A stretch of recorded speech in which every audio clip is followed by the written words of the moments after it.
नमस्कार, कैसे हैं आप सब। स्वागत है आप सभी का। यह वीडियो बिहार बोर्ड कक्षा 8 के हमारी दुनिया अर्थात भूगोल विषय पर है, जिसमें आज हम लोग अध्ययन करेंगे इकाई 3 का क, जिसका नाम है लौह इस्पात उद्योग। तो चलते हैं अध्याय पर। इससे पहले अगर आपने इससे पहले के अध्याय को नहीं पढ़ा है तो पहले इसे पढ़ ले। मेरे चैनल के 8th क्लास के सामाजिक विज्ञान वाले प्लेलिस्ट में आपको मिल जाएगा।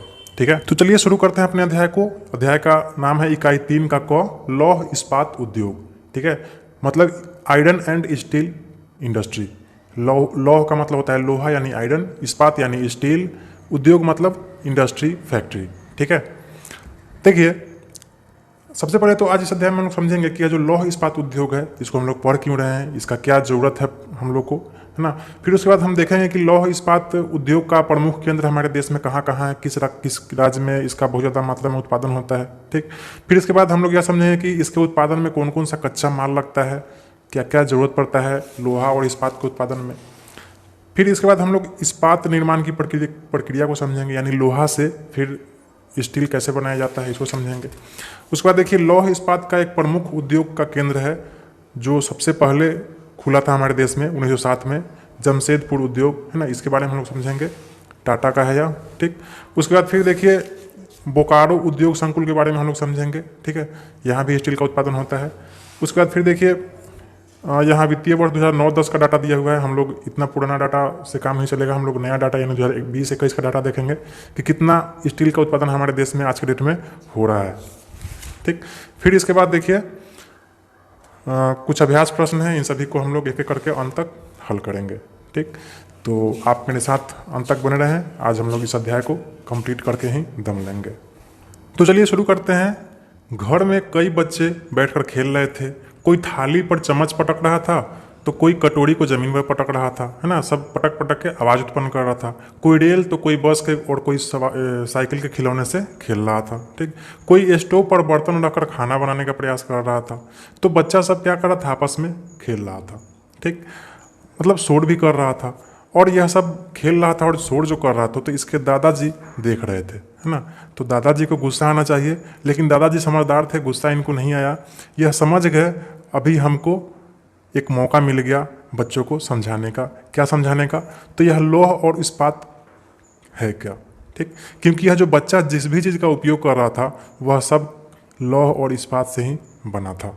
ठीक, तो दादाजी सोचे कि चलो अब अच्छा मौका है, हम समझाते हैं बच्चों सबको कि लोहा और इस्पात है क्या, है ना।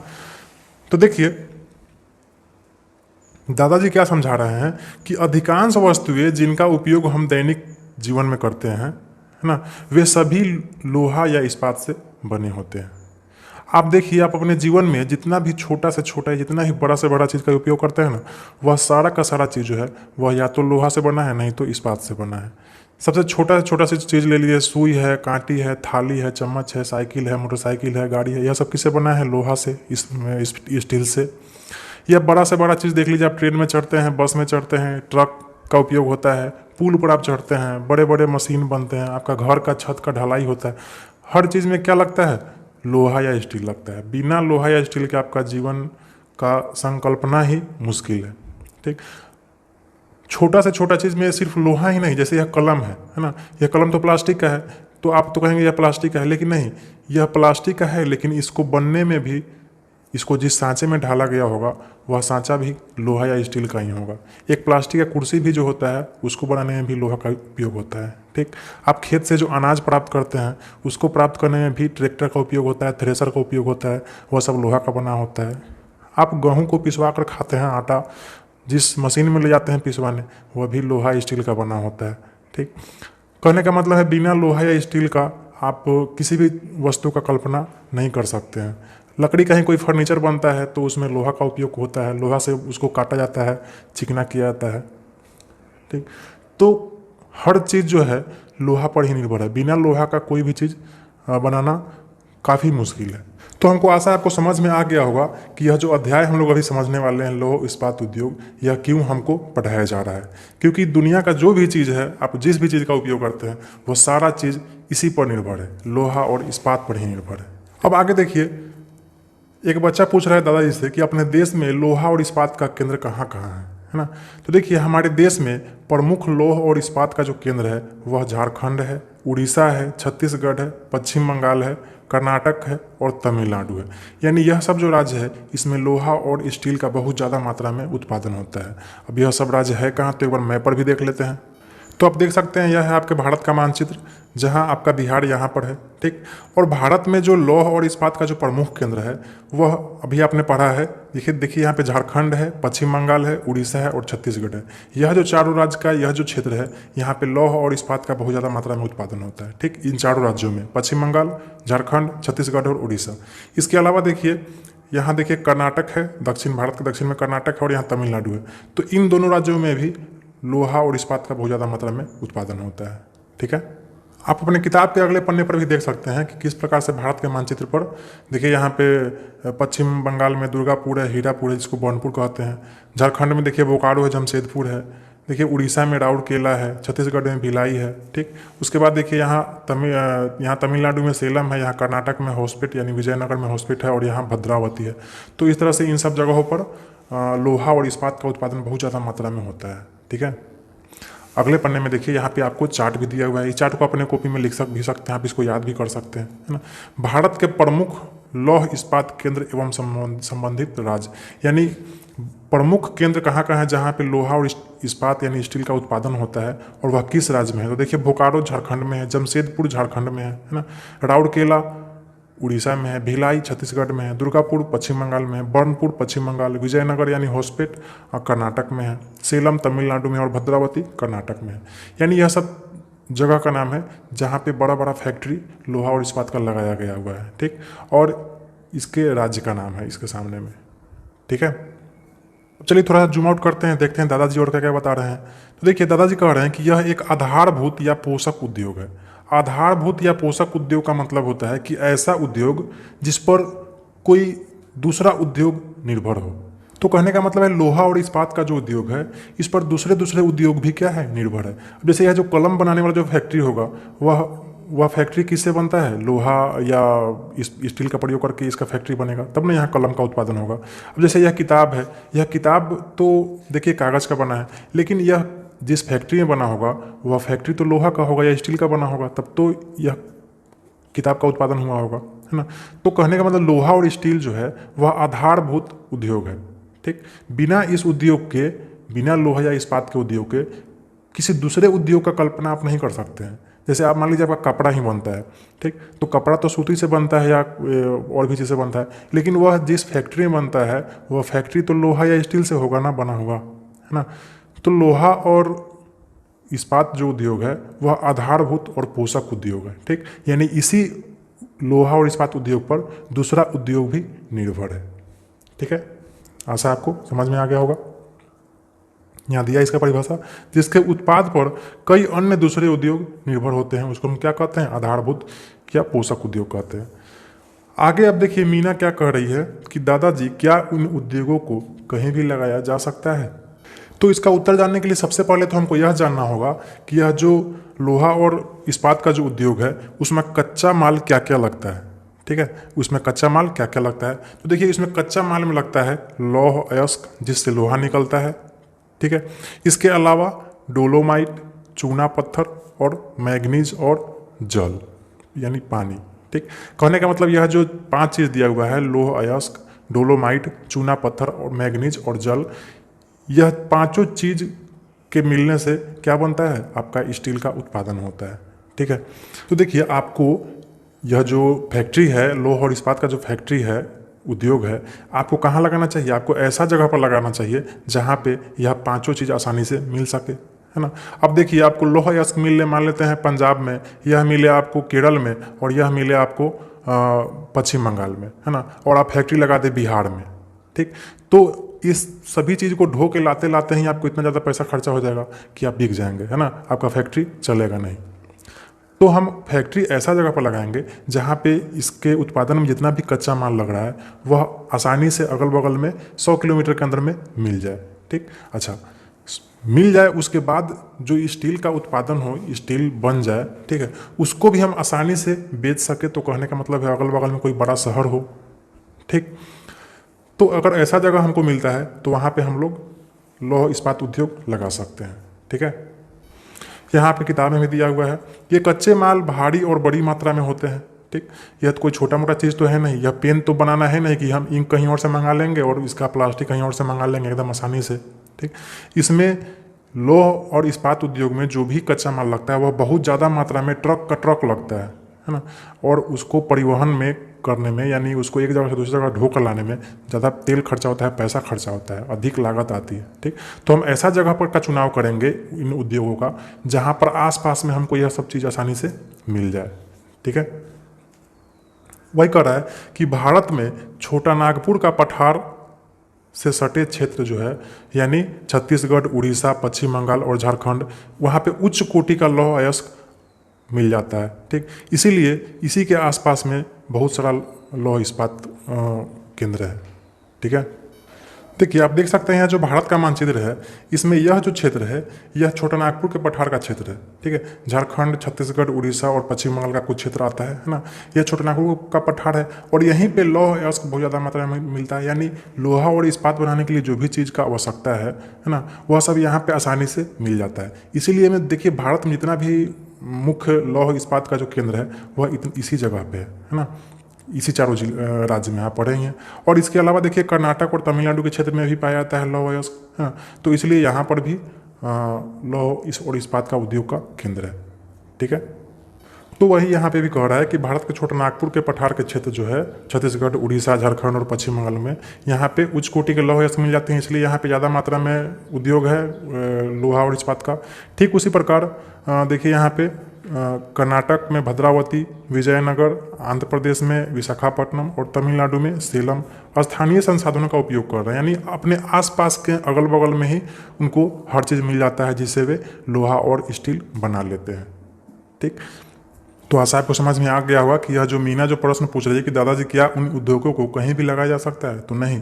आप कहीं भी कैसे लगा देंगे, कहीं भी लगाएंगे तो उतना सामान आप ढो ढो के कैसे लाएंगे, बहुत ज़्यादा मात्रा में आपको तेल खर्चा होगा, बहुत ज़्यादा पैसा लगेगा आपको, है ना। तो यह जो उद्योग है वह ऐसे जगह पर लगना चाहिए जहाँ पर कच्चा माल आसानी से मिल जाए, ठीक। चलिए यह तो आपको समझ में आ गया। अब हम चलते हैं, समझते हैं इस्पात निर्माण की प्रक्रिया, यानी इस्पात जो है स्टील वह कैसे बनता है, ठीक है। तो देखिए इसके लिए सबसे पहले कच्चे माल के रूप में लौह अयस्क एवं अन्य खनिज को प्राप्त किया जाता है, ठीक। और लौह अयस्क को क्या किया जाता है, झोंकदार भट्टी यानी ब्लास्ट फर्नेस में गलाया जाता है। देखिए यह एक प्रकार का भट्टी होता है और इसी में लौह अयस्क को डाल के नीचे से गर्म किया जाता है ना। और गर्म इतना ज़्यादा कर दिया जाता है कि लौह का जो अयस्क रहता है, यानी खनिजों से जो लौह अयस्क खाना के आता है ना, वह गल के क्या बन जाता है, वह तरल रूप में आ जाता है और इस सांचे में ढालकर ढलवा लोहा बनाया जाता है, ठीक। जब लौह अयस्क को बहुत ज़्यादा ताप पर गलाया जाता है तो यह क्या बन जाता है, ढलवा लोहा।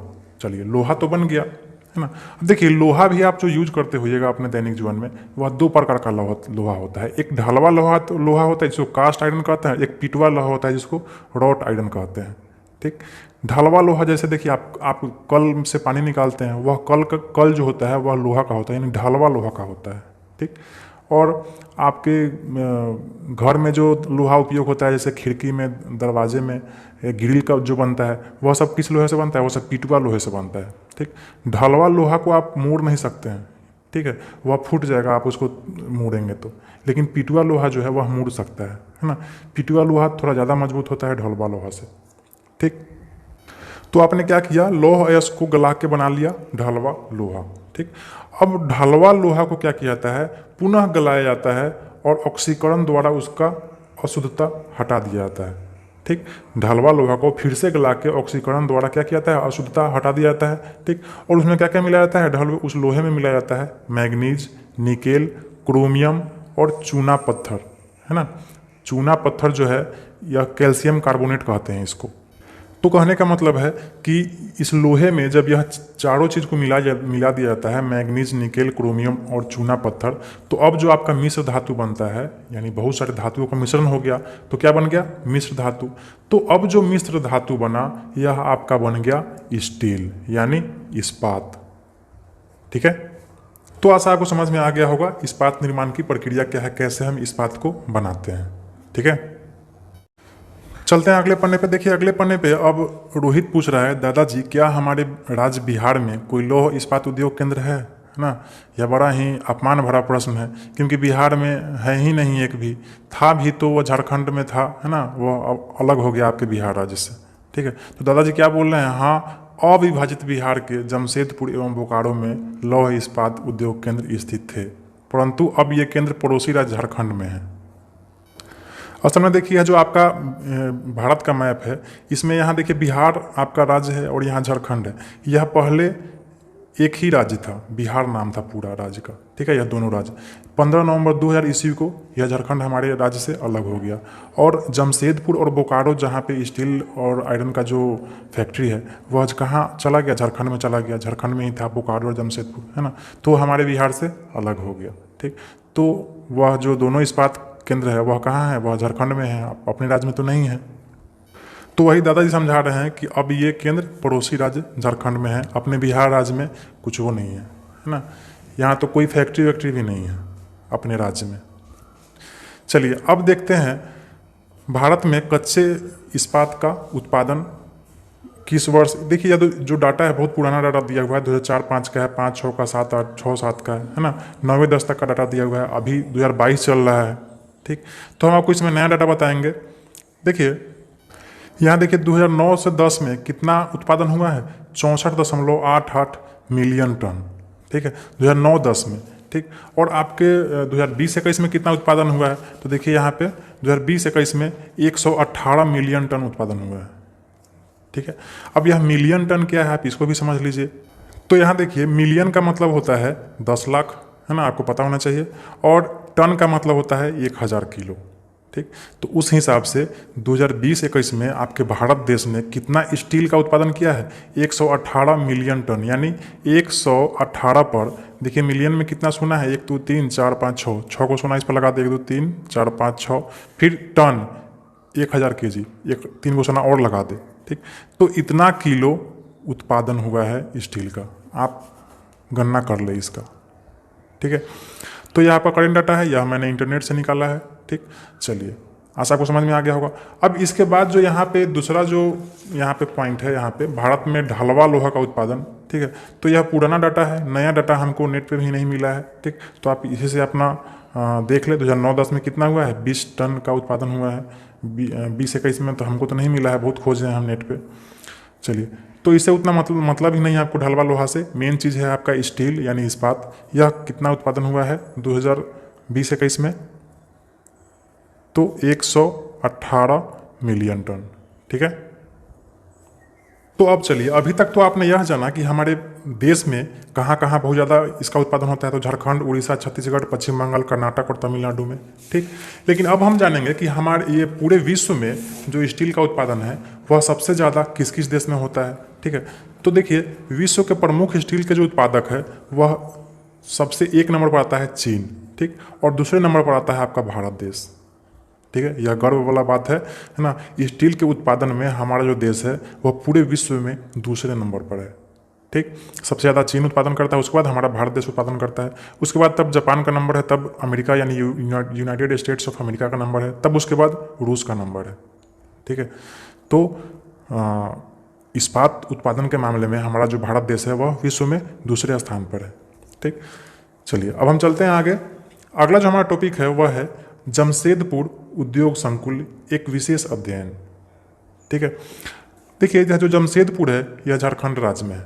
ठीक, अभी तो आप देखेंगे झारखंड राज्य का मैप, पहले हमारे बिहार में था, लेकिन 15 नवंबर 2000 को बिहार से अलग हो गया झारखंड, तो यह जमशेदपुर कहाँ चला गया, झारखंड में चला गया। ठीक, सबसे पहले हमारे भारत देश में इस्पात का जो उत्पादन हुआ था यहीं पे हुआ था, कहाँ पे, जमशेदपुर में। ठीक, भारत में इस्पात बनाने का सबसे पहला कारखाना 1907 ईस्वी में यहीं पे लगा था। कहाँ लगा था, साकची नामक स्थान पर लगा था। ठीक, कहाँ लगा था, देखिए साकची नामक स्थान पर। कब लगा था, 1907 में, इसको आप याद रखेंगे। ठीक, अच्छा, इस उद्योग को किसने लगाया था, तो प्रसिद्ध उद्योगपति श्री जमशेद जी टाटा द्वारा लगाया गया था। देखिए उस समय जो टाटा कंपनी के जो मालिक थे उनका नाम था जमशेद जी टाटा, उन्होंने ही क्या लगाया था, इस प्लांट को लगाया था। ठीक, बाद में इन्हीं के नाम पर, इसी जमशेद जी के नाम पर इस साकची नाम का साक्षी जगह का नाम बदल गया और इनका नाम, इस जगह का नाम जमशेदपुर रख दिया गया। ठीक है, यह वर्तमान में कहाँ है, झारखंड में स्थित है। ठीक। और किस नदी के किनारे बसा है यह शहर जमशेदपुर? तो देखिए स्वर्ण रेखा और खड़कई नदी के किनारे बसा हुआ है। इसके बाद देखिए इस पैराग्राफ को आप पढ़ेंगे तो आपको समझ में आ जाएगा कि यह जो स्टील बनाने के लिए जो भी कच्चा माल का उपयोग होता है ना, वह इस जमशेदपुर के आसपास से ही मिल जाता है ना, उड़ीसा से, पश्चिम बंगाल से, ठीक है। यानी 100 किलोमीटर 200 किलोमीटर के रेंज में ही इसमें जितना भी चीज़ कच्चा माल लगता है वह सब मिल जाता है, ठीक। लौह अयस्क देखिए नोवामुड़ी से, बादाम पहाड़ से। फिर उसके बाद देखिए कोयला झड़िया से मिल जाता है, झारखंड में ही है ना। बिना कोयला के लोहा को कैसे गलाया जाएगा, है ना, तो कोयला भी जरूरी है। चूना पत्थर देखिए यह थोड़ा दूर से आता है, 320 किलोमीटर की दूरी से आता है, ठीक। डोलोमाइट भी बगले से मिल जाता है और पानी भी स्वर्ण रेखा और खड़कई नदी के पास में तो है ही है। तो कहने का मतलब स्टील बनाने के लिए जो पांचों चीज़ है यह अगल बगल से ही इसको मिल जाता है। इस कारखाने को ज़्यादा परिवहन पर खर्च नहीं पड़ता है इसका, ठीक है। देखिए एक और चीज़ जान लीजिए, जमशेदपुर में जो लौह इस्पात का जो कारखाना था उसका नाम था टिस्को, ठीक है, Tata iron and steel company limited, ठीक। इसका फुल फॉर्म है टिस्को का, Tata iron and steel company limited. यह पुराना नाम है इसका। नया नाम जो अब इसका हो गया है वह है टाटा स्टील लिमिटेड हो गया है इसका नया नाम अब, ठीक। हम चलते हैं अगले पन्ने पे। देखिए आगे जो है अब मीना पूछ रही है कि दादाजी यहाँ कौन कौन सी चीज़ें बनती है। कहने का मतलब अभी जो आप पढ़े हैं इस जमशेदपुर के बारे में, है ना, इस फैक्ट्री के बारे में, यानी टिस्को के बारे में, टाटा स्टील लिमिटेड के बारे में, यहाँ कौन कौन सी चीज़ का उत्पादन होता है ना। तो देखिए टिस्को के संयंत्र से सलाखे मतलब होता है ग्रिल, जेल का जो छड़ होता है वो सब, गर्डर, पहिए, पटरी, ट्रेन का पटरी होता है, चादर, स्लीपर एवं फिश प्लेट बनाए जाते हैं, ठीक। उसके बाद इस संयंत्र के आसपास अन्य सहायक कारखाने भी खुल गए हैं जहाँ से क्या बनता है, टीन प्लेट बनता है, कास्ट लोहा बनता है, कास्ट लोहा की पटरी बनता है। जमशेदपुर इंजीनियरिंग और मशीन कंपनी, है ना, टाटा नगर फाउंड्री, कृषि के औजार बनाने वाली कंपनी एग्रीको और टेल्को इत्यादि। कहने का मतलब यह सब चीज़ लग गया है वहाँ पे कारखाना, वहाँ से बहुत ज़्यादा मात्रा में इन सब चीज़ों का उत्पादन होता है, ठीक। हम चलते हैं आगे। अब देखिए आगे जो प्रश्न रोहित कर रहा है कि यहाँ से उत्पादित माल दूसरी जगह कैसे जाती है, यहाँ यानी जो माल का उत्पादन होता है उसको दूसरे जगह कैसे भेजते हैं, है ना। तो दादाजी कह रहे हैं कि देखिए जमशेदपुर जो है वह रेल मार्ग द्वारा कोलकाता से जुड़ा हुआ है ना, और कोलकाता एवं शेष भारत से जुड़ा हुआ है, ठीक। सड़क मार्गों से भी जुड़ा हुआ है अच्छी तरह से। अच्छा, कोलकाता पतन जो है वह पूरे वहाँ से विदेश में भी भेजे जा सकते हैं, ठीक। इसको आप मैप पर समझ लें अच्छे से। आप देखिए यह तो है आपके भारत का मानचित्र, ठीक। आपका झारखंड और पश्चिम बंगाल यहाँ पे है। इस एरिया को थोड़ा जूम करेंगे तो देखिए यहाँ पे है आपका जमशेदपुर शहर। आप ठीक से देखिए यहाँ पे जमशेदपुर लिखा हुआ है, यह स्वर्ण रेखा के नदी के किनारे बसा हुआ है, और यहाँ है कोलकाता, ठीक। तो जमशेदपुर में जब उत्पादन होता है तो इसको भेज दिया जाता है उत्पादित माल को कहाँ, कलकत्ता, और इस कलकत्ता से पूरे देश में जहाँ भी जाना होता है वहाँ भेज दिया जाता है, ठीक। यहाँ से विदेश में भी भेज दिया जाता है, ठीक है। तो यहाँ से जिस माल का उत्पादन होता है उसको बाजार भी मिल गया अच्छे से बेचने के लिए, ठीक है। अब अगला प्रश्न जो कर रहा है बच्चा कि दादाजी यहाँ काम कौन करता है, तो कामगार के रूप में यहाँ स्थानीय आदिवासी काम करते हैं, है ना। देखिए झारखंड में बहुत सारे आदिवासी लोग हैं, संथाल और भी बहुत सारे लोग हैं, है ना। वे लोग इस फैक्ट्री में क्या करते हैं, काम करते हैं। इसके अलावा बिहार और पश्चिम बंगाल के लोग भी यहाँ जाते हैं काम करने, ठीक।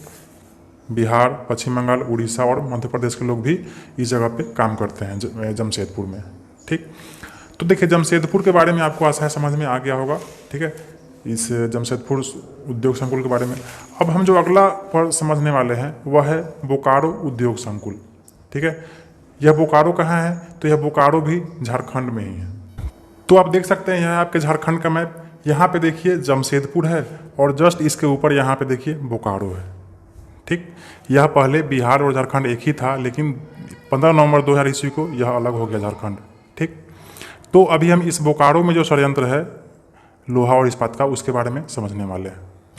तो देखिए बोकारो में जो षड्यंत्र लगा हुआ है लोहा और इस्पात का, उसको क्या नाम से जाना जाता है, बोकारो स्टील लिमिटेड यानी BSL के नाम से जाना जाता है, ठीक। इसको कब बनाया गया था, तो 1964 में चतुर्थ पंचवर्षीय योजना के तहत 1964 में रूस के सहयोग से, रूस जो जिसको तत्कालीन सोवियत संघ के नाम से जाना जाता है था पहले, अब उस देश का नाम क्या हो गया है, रूस। तो रूस के सहयोग से यह बना था BSL बोकारो स्टील लिमिटेड कब? 1964 में।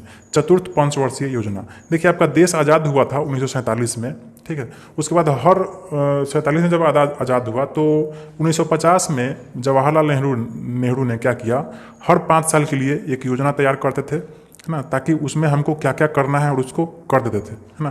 तो वही चौथे पंचवर्षीय योजना में इसका निर्माण हुआ, ठीक है, बोकारो स्टील लिमिटेड का। किसके सहयोग से? तो रूस के सहयोग से। अब देखिए इस संयंत्र के लिए कहाँ से कच्चा माल प्राप्त होता है? तो देखिए लौह अयस्क जो है वह कीरीबुरू से प्राप्त हो जाता है, यानी उड़ीसा से, है ना। चूना पत्थर देखिए वीरमित्रपुर यानी बंगाल से प्राप्त हो जाता है। कोयला झड़िया से प्राप्त हो जाता है। उसके बाद देखिए पानी दामोदर नदी से प्राप्त हो जाता है। मैंगनीज बादाम पहाड़ से प्राप्त हो जाता है। तो इस तरह से जितना भी इसको चीज़ है स्टील बनाने के लिए, जितना भी कच्चा चीज़ चाहिए, लोहा अयस्क, चूना पत्थर, कोयला, पानी, मैंगनीज, यह सब इसको आसपास से ही प्राप्त हो जाता है। किसको? इस बोकारो स्टील लिमिटेड को, ठीक है। तो यहाँ भी बहुत ज़्यादा मात्रा में स्टील का उत्पादन होता है, ठीक। और यहाँ क्या क्या बनता है? तो यहाँ भी वही चीज़ बनता है, स्टील की चादरें, गार्डर, ठीक है। इसके बाद देखिए आगे है सलाखें, ठीक, लोहे के पैड, रेल पटड़ी, फिश प्लेट इत्यादि। यह सब कहाँ बनता है? यह सब बनता है बोकारो स्टील लिमिटेड प्लांट में, ठीक। अब देखिए इसके बाद एक यहाँ पे चार्ट दिया हुआ है, इसमें आपको यह बताया है कि कौन सा षड्यंत्र किस देश के सहयोग से कब स्थापना हुआ था और किस राज्य में है, ठीक है। तो इसको आप अपने कॉपी में नोट कर सकते हैं, आप इसको याद कर सकते हैं, यहाँ इंपॉर्टेंट चीज़ है। बोकारो जो है ना, बोकारो में जो षड्यंत्र लगा हुआ है लौह इस्पात का, वह 1972 में स्थापना हुआ सोवियत संघ के सहयोग से झारखंड में, ठीक। जमशेदपुर में 1907 में, है ना। यह पहले टाटा के अंडर में था, बाद में आज़ादी के बाद 1947 के बाद सरकार ने अपने हाथ में ले लिया। तो यह भी कहाँ है? झारखंड में। उसी तरह भिलाई जो है वह छत्तीसगढ़ में है, सोवियत संघ यानी रूस के सहयोग से बना था 1957 में। दुर्गापुर में जो है वह, दुर्गापुर देखिए पश्चिम बंगाल में है, यह ब्रिटेन के सहयोग से बना था 1959 में। राउरकेला जो है वह उड़ीसा में है, यह जर्मनी के सहयोग से बना था 1959 में। सेलम जो है यह तमिलनाडु में है, यह 1982 में स्थापना हुआ था, किसी देश के सहयोग से नहीं, भारत ने खुद से स्थापना किया था। विशाखापट्टनम आंध्र प्रदेश में है, यह निजी कंपनी द्वारा स्थापित किया गया था, यानी भारत के ही लोग इसे स्थापित किए थे, भारत के कोई कंपनी स्थापित किया था। भद्रावती कर्नाटक में है, यहाँ कब स्थापना हुआ था? 1923 में। बर्नपुर देखिए कुल्टी में, यह पश्चिम बंगाल में है, यह 1890, देखिए बर्नपुर जो है यह 1890 में ही इसका स्थापना हुआ था, लेकिन यह फेल कर गया था, ठीक है। तो इसका विधिवत स्थापना हुआ था 1913 में। उसके बाद यहाँ पे स्टील का उत्पादन होने लगा, ठीक है। तो आप इस चार्ट को नोट कर लेंगे, समझ लेंगे इसको। चलते हैं आगे। देखिए आगे हमारा एक टॉपिक है सेल, ठीक है। यह सेल क्या है? SAIL। इसका फुल फॉर्म है स्टील अथॉरिटी ऑफ इंडिया, ठीक है, स्टील अथॉरिटी ऑफ इंडिया, ठीक। देखिए लौह इस्पात उत्पादन के लिए यह भारत सरकार की सार्वजनिक उपक्रम है, यानी यह सरकारी उपक्रम है। सार्वजनिक का मतलब होता है जो सरकार के अंडर में है, उसको हम कहते हैं सार्वजनिक, ठीक। और निजी का मतलब होता है जो किसी कंपनी का अपना है ना, तो उसका हो जाता है निजी। जैसे मेरा कोई कंपनी हुआ तो निजी कंपनी हुआ, कोई सरकार का कंपनी होगा तो वह सार्वजनिक कंपनी है। तो सेल क्या है? यह सार्वजनिक उपक्रम है, जिसके तहत देखिए बोकारो, भिलाई, दुर्गापुर, राउरकेला, सेलम, देखिए यह जो पहले तो खोला गया था दूसरे देशों के सहयोग से, ये, और यहाँ का उत्पादन अलग अलग हाथों में था, है ना। बाद में क्या हुआ, 24 जनवरी 1973 को सरकार ने क्या किया, इन सभी इकाइयों को, यानी इन सभी फैक्ट्रियों को एक साथ कर दिया और इसका अधिकार क्षेत्र दे दिया किसको? स्टील अथॉरिटी ऑफ इंडिया को, ठीक। सेल यानी स्टील अथॉरिटी ऑफ इंडिया, इसको संक्षिप्त में क्या कहा जाता है? सेल कहा जाता है। अब चलते हैं इस उद्योग से संबंधित कुछ और चीज़ों को देख लेते हैं। देखिए लौह इस्पात उद्योग जो है किसी भी देश के उद्योग की रीढ़ की हड्डी माना जाता है, ठीक है, क्योंकि सारा उद्योग जो है, जितना भी छोटा से छोटा उद्योग, बड़ा से बड़ा उद्योग है, वह इसी पर निर्भर है। बिना लोहा का, बिना स्टील का कोई भी फैक्ट्री नहीं बैठा सकते हैं, किसी भी चीज़ का उत्पादन नहीं कर सकते हैं, है ना। चाहे वो चीज़ प्लास्टिक का हो, शीशा का हो, है ना, अनाज का हो, बिना लोहा का या बिना स्टील का उसका उत्पादन आप नहीं कर सकते हैं, है ना। औद्योगिक विकास हेतु बुनियादी वस्तु, औजारों, मशीनों, आधारभूत ढांचे का निर्माण लौह इस्पात से ही होता है, ठीक। इसीलिए लौह इस्पात उद्योग को क्या कहा जाता है? रीढ़ की हड्डी माना जाता है, ठीक। आपका शरीर में जो रीढ़ का हड्डी होता है वह अगर टूट जाएगा तो आप खत्म हो जाएंगे, है ना। यदि हम विश्व परिप्रेक्ष्य में देखें तो ज्ञात होगा कि जिन देशों में लौह इस्पात की खपत अधिक है वे देश ही विकसित है ना। जैसे जापान में सबसे ज़्यादा खपत होता है ना, अमेरिका में सबसे ज़्यादा खपत होता है, फ्रांस में सबसे ज़्यादा लौह इस्पात का उपयोग होता है। तो जहाँ लौह और इस्पात का ज़्यादा उपयोग होता है वह देश विकसित माना जाता है। ठीक। वित्तीय वर्ष 2009-10 के दौरान भारत में लौह इस्पात का उत्पादन कितना हुआ है? तो देखिए 9-10 में कुल उत्पादन कितना हुआ है? 59.69 मिलियन टन। आप तो पीछे देखे हैं, है ना। और अभी जो है 2020-21 में कितना उत्पादन हुआ है? तो 118 मिलियन टन। ठीक है। तो देखिए 10 में 60 मिलियन टन के लगभग उत्पादन हो रहा था और 10 के राइट 10 साल बाद कितना हो रहा है? 118 मिलियन टन, लगभग दुगुना हो गया उत्पादन। ठीक। अच्छा, इतना जो उत्पादन होता था तो उसमें आयात कितना होता था? 7.29। आयात का मतलब होता है दूसरे देश से खरीदना। ठीक। तो स्टील जो है दूसरे देश से हमारे देश में खरीदा जाता था कितना? 7 टन। और निर्यात का मतलब होता है दूसरे देशों में बेचना, यानी इतना जो उत्पादन होता था तो उसमें से हमारा देश दूसरे देशों को बेच भी देता था कितना? 3 टन के आसपास। ठीक। और 56.48 टन जो है मिलियन टन, यह घरेलू उपयोग होता था, यानी हमारे देश में ही खपत हो जाता था इसका। ठीक। तो आज के रेट में भी देखिए 118 मिलियन टन अगर उत्पादन हो रहा है ना, तो इसका करेक्ट डाटा तो हमको नहीं मिला है, लेकिन एक अनुमान के मुताबिक हम कह सकते हैं कि लगभग 100 मिलियन टन जो है वो हमारे देश में खपत हो जाता होगा। ठीक है। चलते हैं, देखिए आगे भी कुछ है। भारतीय परिप्रेक्ष्य में देखें तो स्वतंत्रता प्राप्ति के बाद राष्ट्र निर्माताओं ने इस उद्योग की आवश्यकता को समझते हुए सर्वप्रथम इस उद्योग को स्थापित किया, है ना। अगर उस समय सोचिए इस उद्योग का स्थापना नहीं किया गया होता तो आज हमारा देश उतना विकास नहीं कर पाता। ठीक। आज यह उद्योग देश की अधिकांश आवश्यकताओं की पूर्ति के साथ साथ इस्पात को निर्यात भी कर रहा है, यानी दूसरे देशों को बेच भी रहा है। ठीक। भारत केवल उच्च कोटि के कुछ इस्पात का आयात करता है ना, यानी दूसरे देशों से खरीदता है, थोड़ा मोड़ा, ज़्यादा नहीं, है ना। भारत विश्व में स्पंज लोहे का सबसे बड़ा उत्पादक है। ठीक है। अब तो भारत विदेशों से अनुपयोगी लोहा जो उपयोग नहीं होता है उसको स्क्रैप कहा जाता है, उसको भी अब भारत क्या कर रहा है? खरीद रहा है और उससे नया इस्पात तैयार करके धन व साधनों की बचत कर रहा है। ठीक। यहाँ पे आपका यह अध्याय खत्म हो रहा है। बच्चों को यह जानकारी बहुत अच्छी लगी, शायद आपको भी अच्छा लगा होगा। ठीक है। इसके बाद देखिए अभ्यास प्रश्न है, इन अभ्यास प्रश्नों को हम हल करेंगे। चलिए इस अध्याय के अभ्यास प्रश्नों को हम हल करने का प्रयास करते हैं। ठीक है। आपसे अनुरोध है कि आपने अगर अध्याय को अच्छे से समझा है तो आप इसे खुद से हल करने का प्रयास करें, आपसे खुद सब बन जाएगा, है ना। वैसे चलिए आप यहाँ से हेल्प ले लीजिए। पहला प्रश्न है, भद्रावती लौह इस्पात उत्पादक केंद्र किस राज्य में है? तो देखिए भद्रावती जो लौह इस्पात उत्पादक केंद्र है यह है कर्नाटक में। ठीक है, आप पढ़ें भद्रावती कहाँ है? कर्नाटक में। दूसरा प्रश्न है, जमशेदपुर स्थित टाटा लौह इस्पात केंद्र की स्थापना किस वर्ष हुई थी? तो सबसे पहले इसी का स्थापना हुआ था 1907 में। ठीक। चलिए अगला प्रश्न है 3 नंबर की बोकारो लौह इस्पात केंद्र किस पंचवर्षीय योजना में लगाया गया था? तो चौथे पंचवर्षीय योजना में लगाया गया था, पढ़ें पीछे। अगला प्रश्न है 4 नंबर, इनमें से कौन लौह इस्पात उत्पादक केंद्र सेल के अंतर्गत नहीं आता है ना? तो इसमें होगा बर्नपुर। ठीक, बाकी सब सेल के अंतर्गत आता है, बर्नपुर नहीं आता है, आप पढ़े हैं पीछे सेल वाले टॉपिक में। अगला है सेलम लौह इस्पात केंद्र किस राज्य में है? तो देखिए सेलम जो है वह तमिलनाडु में है। ठीक है। देखिए अगला प्रश्न जो है इसमें आपको क्या करना है? मिलान करना है, सही मिलान करें, है ना। दुर्गापुर में जो इस्पात उत्पादन केंद्र है वह कहाँ है? तो दुर्गापुर जो है वह पश्चिम बंगाल में है। ठीक। विशाखापट्टनम कहाँ है? तो आंध्र प्रदेश में है। ठीक। भिलाई में जो षड्यंत्र है वह कहाँ लगा है? तो छत्तीसगढ़ में है। ठीक। भद्रावती परियोजना कहाँ है? तो यह कर्नाटक में है। ठीक। इन सभी जगहों पर लौह और स्टील का उत्पादक केंद्र है ना, और किस राज्य में ही आपको बताना था। चलिए अगला जो प्रश्न है इसमें आपको खाली स्थानों को भरना है। ठीक। चलिए इसका जो पहला प्रश्न है इसमें है धातु को रोलिंग प्रोसेसिंग एवं डैश के द्वारा निश्चित आकार दिया जाता है। तो यहाँ रोलिंग प्रोसेसिंग एवं ढलाई के द्वारा निश्चित आकार दिया जाता है, इसमें ढलाई आप लिखेंगे। ठीक। दूसरा प्रश्न है उड़ीसा में लौह इस्पात का केंद्र है। तो देखिए उड़ीसा में राउरकेला है। ठीक, आप यहाँ पे राउरकेला भरेंगे। अगला प्रश्न है 3 नंबर, विजयनगर लौह इस्पात केंद्र डैश राज्य में है। तो विजयनगर जो है यह कर्नाटक में है। ठीक है, आप इसको लिख लेंगे। अगला प्रश्न है 4 नंबर, टिस्को को डैश के खानों से कोयला मिलता है। देखिए झड़िया के खानों से कोयला मिलता है ना, झड़िया झारखंड में ही है। ठीक, चलते हैं 5वें प्रश्न पर।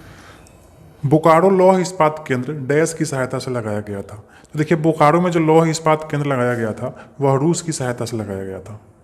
ठीक है, किसकी सहायता से? रूस की सहायता से। चलिए अब हम चलते हैं अगले प्रश्न पर।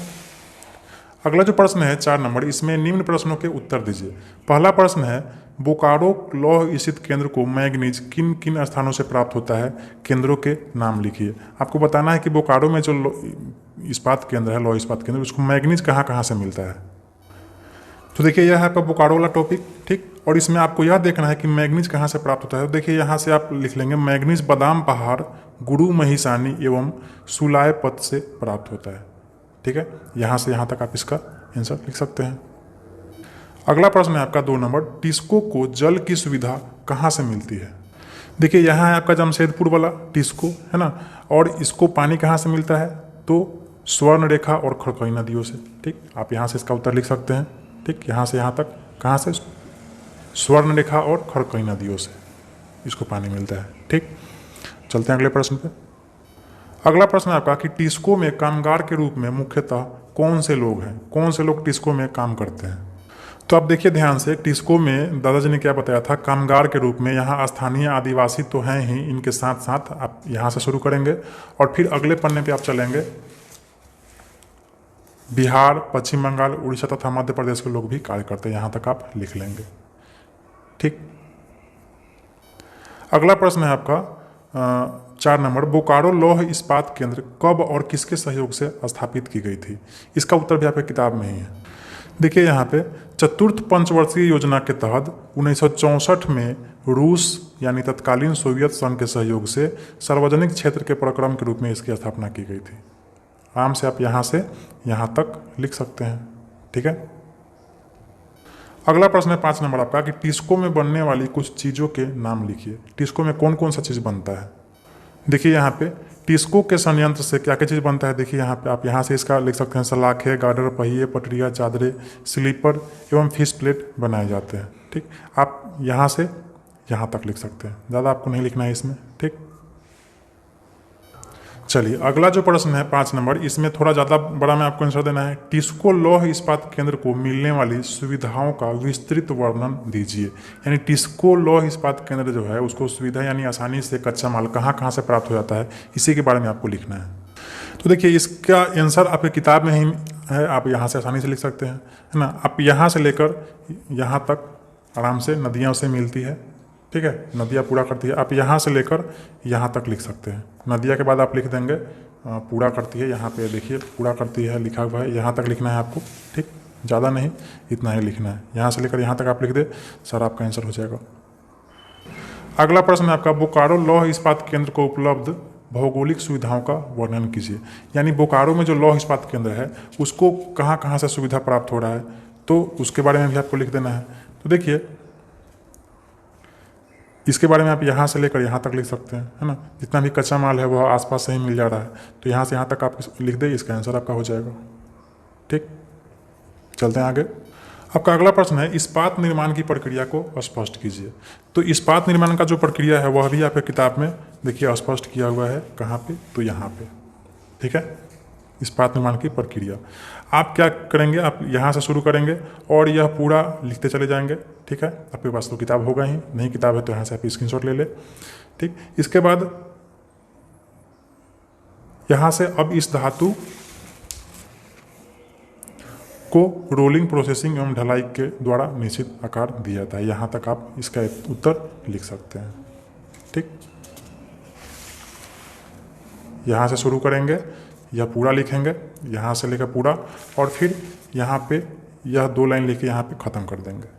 ठीक है, चलिए तो इस तरह से देखिए आपने इन तीनों प्रश्नों को क्या कर लिया, हल कर लिया। ठीक, इस तरह से आपका यह अध्याय भी खत्म हो गया। ठीक, इसका सभी अभ्यास प्रश्न आपके किताब में ही था, इसमें अपना से कुछ भी नहीं लिखना था।